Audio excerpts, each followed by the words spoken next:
Hi guys, this is the Strength and Movement A program for May and June 2025.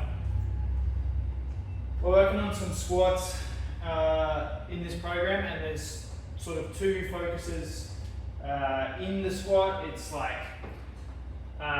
potentially some ankle range, but more just like some calf strength flexibility and some hip mobility. So the first two exercises in the first 4 weeks are inside squats and the straight leg calf stretch. Inside squats are, picture the fault when people collapse the arch of their foot with toes out wide and the knees coming together. I actually want to practice that, and the reason is getting stronger very slowly in vulnerable positions can help to cover those vulnerable positions. But I would say it's important as you teach these to point out that we don't want to be doing our squats this way. We're specifically doing this outside of squats to sort of shore up some weaknesses, potentially develop some internal rotation range. I've been using them in my own training recently, and it makes my hips feel nice. It makes me feel like I'm internally rotating nicely. You don't necessarily need something in front of you, although particularly with, let's say, older, more vulnerable populations, you should approach these super slowly. So I'm going to set up for this guy like I would for a normal squat. For me, that's like feet slightly outside of my hips. Now, the big toe mound on one of my feet is a bit sore at the moment, so I've got a mat underneath me, and you may run into this with older people, arthritis, that sort of stuff as well. The trick here is I'm going to sit down into a squat, but my knees are going to start to come together. That means I roll onto the inside edge of my foot, but I'm trying to maintain a tall torso as I do this. And for me, what I'm looking for here at the bottom depth of my squat is, like, if you have the awareness for pelvis position, maybe you can see better on the side here.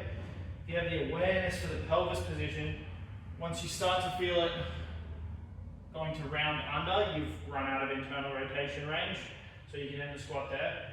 The other way to feel it is, for me, I just feel my hip.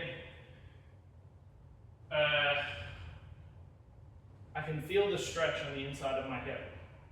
So that's a good indicator for me. But I want to perform squats here with an upright torso, not looking like these ones where I could sit much lower, but I'm not getting into the hip as much. To stay into the hip, I'm going to maintain a tall position. Now, people very feasibly may well be able to squat deeper with these than their normal squat. They have access to a lot of internal rotation range and not much ankle dorsiflexion, and that's fine, that's good. With the, barbell in this case in front of me, but I thought I might just show you, particularly if anyone's got niggly knees, that sort of stuff, I want to approach this super slowly, so hanging on to something as they sit down, so that should any unwanted feelings in the knees, that sort of stuff go on, you've just got something to get you out straight away, basically, something to aid you. Same concepts as with lots of stuff. You're not trying to push through pain. A little bit of like strange feeling in the hip and knee, okay, but if there's any pain at all, limit the depth. So these can be really shallow. You can totally load these guys, should you need to, but I would caution, like, go extremely slowly loading these. There's no rush at all. Like,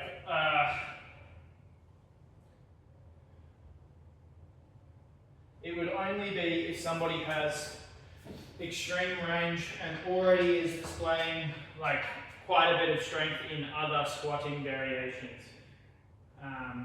Yeah, that's our inside squat. We do a straight leg calf stretch. This is on exactly as it sounds, on an elevated surface. You can whack a mat underneath here to blunt the edge of the boxes. But I sit my hips over top of the heel so that there's lots of weight drawing down through my heel here. It's not unreasonable for somebody to feel so tight in this position that they need to take some weight off and practice on 2 feet at once. That's okay, but look to move towards 1 foot as soon as you can. Weight's driving down through the heel, so over that 30 seconds I'm trying to get my heel lower and lower to the floor as best I can. The ball of my foot, both inside and outside ball of my foot, are supported. So I'm not just like only on the inside edge here and the outside edge of my foot is off the box. I want inside and outside edge on the box. We do some back squats after that. I'll do a few back squats for you, even though you already know what's going on here. Have the rack set up, get people to share barbells with one another. As you go through in this block, it may well be worth talking about back tightness in the squat.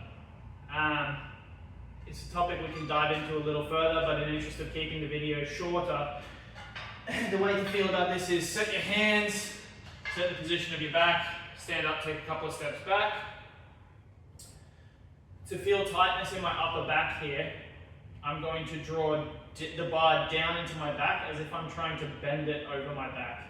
So I'm pulling it down into my shoulder. It's important that with this back bracing, you also need some tightness through the front. For me, the best cue to think of here is like the upper abs right underneath my ribs. I need to feel some tightness there, some tightness in my back, and then I can sit down for my squats. I haven't mentioned this in any videos yet, so I thought I would go through it. Due to individuality of limb length, ankle range, stuff like that, I've been encouraging people with loaded squats, should they have limited ankle range, really long femurs, stuff like this, their squat looks a bit shallow, to raise the heels up. I use a couple of mats stacked. I still have my same squat stance, so toes for me are slightly turned out and I'm slightly outside of hip width with my feet. Back tightness, core bracing, sit down, stand up. And you can probably see that the depth that I get to is way deeper with the heel raise. And that means the tissues around my knee, around my hip, experience what it's like to be in a deep squat if I had better positions. So it's good sort of strength developer. It's not necessary to use the mats, it's not strictly necessary I should say, but particularly if people are having trouble with the depth of their squat, or potentially getting lots of rounding of the lumbar spine before they sit very deep at all. It's a good thing to play around with. The last thought on squats before I ramble too much is it's important over time for everyone to develop a barefooted resting squat, because that's sort of a core fundamental human position to be able to get to. But everyone's active squat, which is the upright torso that we need for shifting loads, is highly variable based on limb length, ankle range, stuff like this. Things that you can change to a degree but not necessarily ever be amazing at if you're not initially. We do some split squats after that in those first 4 weeks of the squatting block. There's not much to talk about here, you've seen some split squats. I'll set up in the bottom position first so you can see what it looks like.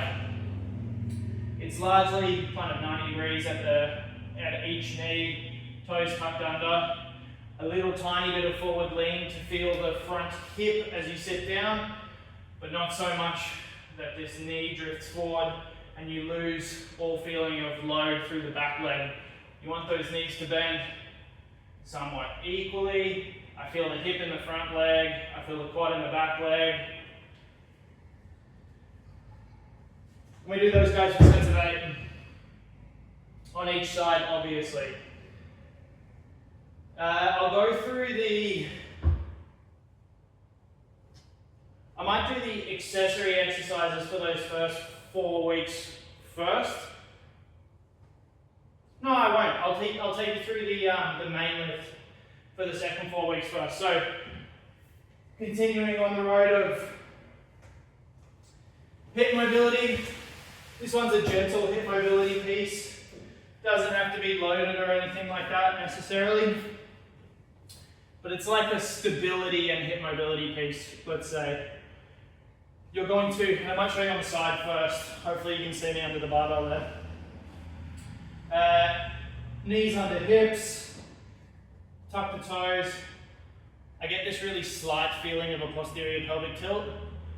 But if you see anyone with like heaps and heaps of anterior tilt here, cue just like a small tuck. It doesn't have to be like excessive. You're not necessarily looking for a stretch or anything. You're going to shift onto one knee, so the hips will come off to the side a little bit because you need to support yourself over one knee. This knee comes up and out. You get a really light touch on the floor, that's the goal. So maybe you can see, maybe you can't. This foot's not really taking very much weight in the front at all. All of my load's still in this leg. And then I come back. Go out and around. And back. Your goal is just to make it as smooth, as coordinated, keep your balance as best you can.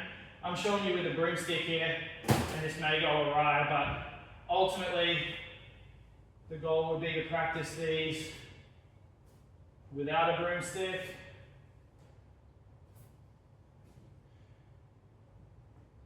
You can cue people doing these to not try and lead with the heel coming outside like that.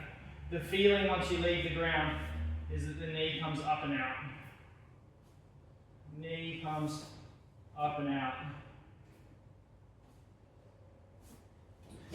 Don't rush through these, nice and slow, feel the hip as you go. Straight leg calf raise is very much like the straight leg calf stretch. The baseline here is starting on two legs, dropping the heels down low, pulling the heels up to the ceiling. The way to cue people to get the feeling here is try and close this distance as much as you can. So pull the heel up to the back of the leg as much as you can. Like I said, the baseline is with 2 feet. You can move on to 2 feet with a little bit of load held in front between your feet. That'll look like this. Once you're comfy with a little bit of load there, you might be able to start working on one leg. And ultimately looking towards one leg with a little bit of load. Always trying to find that heel down to the floor, sort of deep stretched position at the bottom that you practiced in the first 4 weeks. After that we do some back squats. These are the same, I won't show you again. We do some Cossack squats next. So hopefully, I'll show you on a mat here. People have told us in the past that it's like aggravating bony bits on their feet, so feel free to get people to do it on a mat like this. You want to take a fairly wide stance for Cossack squats, and the goal here is that I'll do some on the left leg first here. This left side of my body, if you look, mirrored, will hopefully look like it's squatting, and this right side of my body will look like I'm maybe going into a split, something like that. But I sit my hips down towards one side of my body, this toe opens up to the ceiling, and hopefully if you were to snapshot like only this half of my body, it looks like I'm more or less squatting. So I'm going to do 8 squats down like this. You can load these, but I would get people to practice them at body weight first to get a feel for them. If there's excessive spinal rounding, I would point it out and say try and stay tall. But there's already a lot going on with positions here, so like over cueing that you need to stay really tall might be a negative overall. Just get people accustomed to the position. Like it'll probably, just getting them accustomed to the position is good. And we do 8 on each side there for 2 rounds. So the additional stuff for that A block is a floor pullover.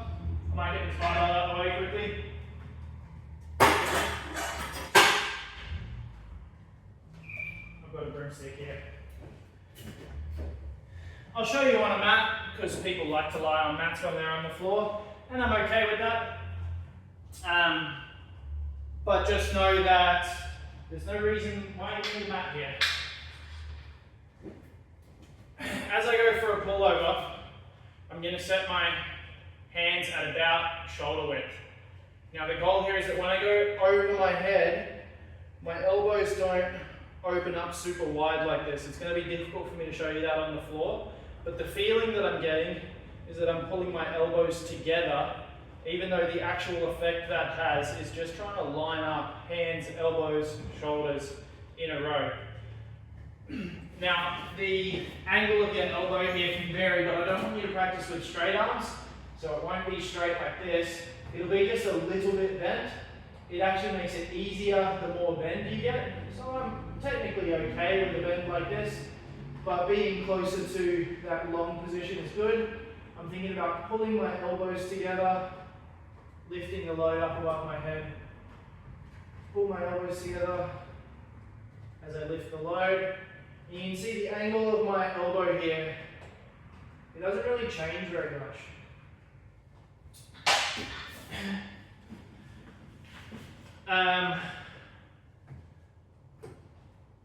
If people have cranky shoulders in this position, get them to play around a little tiny bit with the width, get them to play around a little tiny bit with how much they're pulling together or pulling out their elbows, but it more or less wants to be in that line. I did it really light here. If I were practicing these guys, like an effective weight for me at the moment is like, let's say 40 kilos. So you can use that as a judge. Some of our older clients will start exactly as I did here. Little play, even the green one is feasible to get a feel for what's happening. Ultimately, the position is maybe a slightly vulnerable one on the shoulder. So starting really, really slowly, getting people into it is a good idea. Build up the weight over time for 12 there. The crunches that we do, you'll try and use your hands as a guide here. Ultimately, you would love to crunch up, getting spinal flexion, so rounding the position here, so that your wrists go on top of your knees.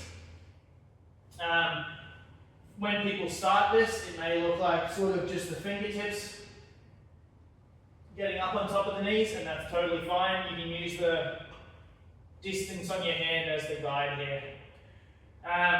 Particularly if their range of motion is quite short and they're just getting fingertips there, get them to not rush, because I won't get much work done if I do little tiny ones like this. Talk about the eyes looking through the legs and the shoulders coming up, because that sets the rounding that you need to happen in these. The last one for the additional work for the first 4 weeks is a loo raise.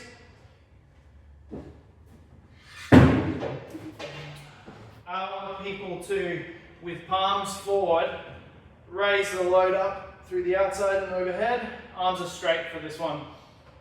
Now the tricky thing here is that I want you to feel tightness in your upper back without feeling like, let me do two. This one's a good one, where I'm feeling tightness in my upper back as I raise up above my head.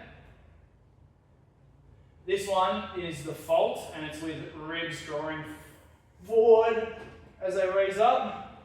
So I don't want to see this like ribs going forward, back bendy type position, but I do want this like, sort of some people would say proud chest, I would say like retracted shoulder blade position. That's good. We do 8 there. The standing overhead extension, I'll show you with a broomstick. It's not unreasonable to do these guys with a barbell, but I'll do it with a broomstick to start. Now the idea here is, it's a similar position as the pullover. Talking again about slight variations in how wide you hold it or narrow you hold it, slight variations in where the elbow are. I'm okay with little adjustments here, but largely it wants to be kind of in a line. You take the elbows up tall and put the weight behind your back, as far back as you can go. From this position, there's this feeling of drawing the elbows in, but really it's just to take it in a line. And you press up above your head.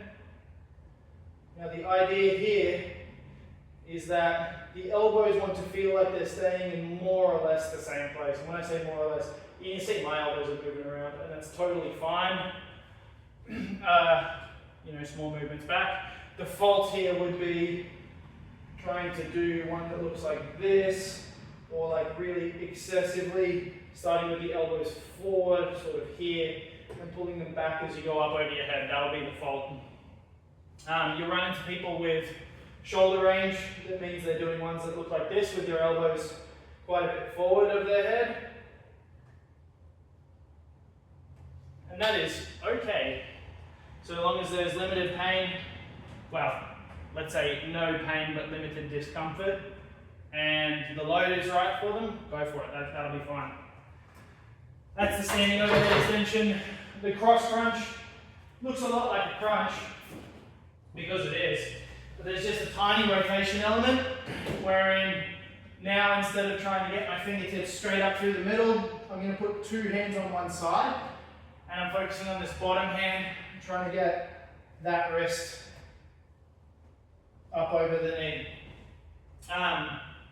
You'll obviously do a set on one side and a set on the other side now.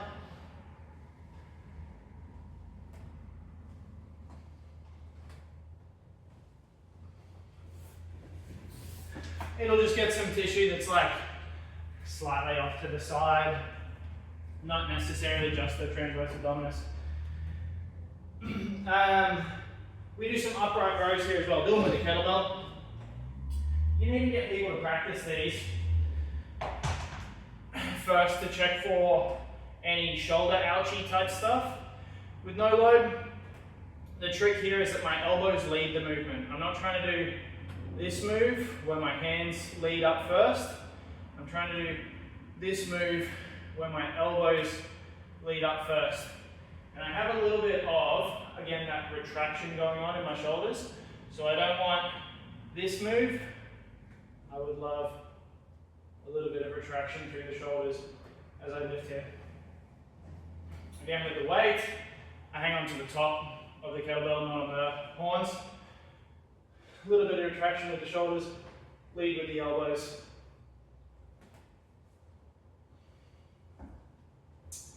These don't have to be hugely heavy. You can totally do them with plates and that sort of stuff as well.